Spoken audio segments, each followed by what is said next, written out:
তো হ্যালো বন্ধুরা, welcome to my YouTube channel mobile shop online update. আপনারা যখন সিএসসি আইডি পেয়ে যাবেন, সিএসসি আইডি পেয়ে যাওয়ার পর আপনারা যে ডিজিপে ইউজ করতে পারবেন না। ডিজিপে ইউজ করার জন্য আপনারা ডিজিপে একটা অ্যাপ্লিকেশান, দেখুন আমি সিএসসি আইডি পেয়ে গেছি, কিন্তু সিএসসি আইডি পাওয়ার পর আমার যা কাজ হচ্ছে এইখান থেকে হচ্ছে, কিন্তু এখন ডিজিপে থেকে আমি কাজ করতে চাই। তো ডিজিপেটা এই যে দেখতে পাচ্ছেন, ডিজিপে আমার ডিজিপে দুইটা অ্যাপ্লিকেশান, একটা ডিজিপে লাইভ, একটা ডিজিপে।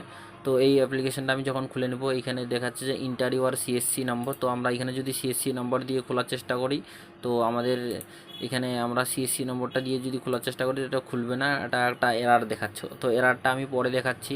তো এরার দেখাচ্ছে, তো আপনারা কি করবেন, যখন এই যে অ্যাপ্লিকেশানটা আপনারা ডাউনলোড করছেন, ওটা ডাউনলোড করার পর কী করবেন, তো আপনারা দেখতে পাচ্ছেন এরকম। তো এখানে 100 টাকার একটা স্ট্যাম্প পেপার হয়। 100 টাকার স্ট্যাম্প পেপারে কোর্টে এফিডেভিট করতে হবে, এবং এফিডেভিটে আপনারা কি লিখবেন সেটাই তো জানেন না।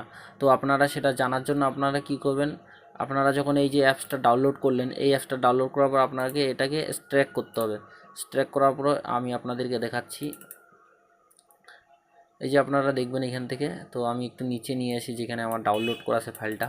তো আপনাদেরকে আমি ভালো করে একটু বুঝাই দিই।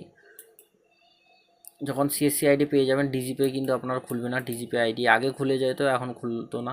তো এই যে দেখতে পাচ্ছেন, এই যে ডিজিপে, এটা আমি ডেস্কটপে ডাউনলোড করছি। এখান থেকে আপনারা এই যে দেখতে পাচ্ছেন এক্সট্র্যাক্ট করে নেবে। এক্সট্র্যাক্ট ফাইল করে নেওয়ার পর আপনাদের সামনে এরকম একটা ইন্টারফেস চলে যাবে, ফাইলটা এরকমভাবে খুলে যাবে। এই দেখতে পাচ্ছেন ডিজিপে।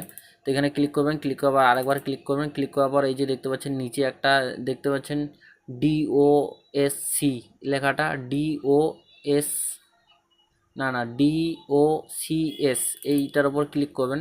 ক্লিক করার পর এরকম ইন্টারফেস আসবে। তারপর এটা আপনারা ক্রস করে দেবেন। দেওয়ার পর এই যে দেখতে পাচ্ছেন আবার ওই যে এটা অপশানটা, সেই অপশানটা খুলে গেলো। এখানে আপনারা ক্লিক করবেন। ক্লিক করার পরে এই যে দেখতে পাবেন ডিজিপে ইপিট, এইখানে আপনারা ক্লিক করবেন। এখানে ক্লিক করার পর আপনাদের সামনে এরকমভাবে খুলে যাবে। তো আপনারা এই যে দেখতে পাচ্ছেন, এটা হচ্ছে আমাদের কয় পেজের, 3 পেজের একটা পাতা। এটা আমাদেরকে কোর্টের যে 100 টাকার স্ট্যাম্প পেপার, যে 100 টাকার স্ট্যাম্প পেপার, সেই স্ট্যাম্প পেপারের উপর এটা আমাদেরকে লিখে নিতে হবে। এখানে আধার নম্বর, সিএসসি নম্বর এবং আমাদের মোবাইল নম্বর সব কিছু দিয়ে দিতে হবে। তো এটা আপনারা কোর্টের থেকে 100 টাকার স্ট্যাম্প পেপারের উপর আপনারা এটা লিখে নিয়ে তারপর ডিস্ট্রিক্ট ম্যানেজারকে জমা দিলে আপনার 1 থেকে 2 দিনের মধ্যেই আপনার ডিজিপে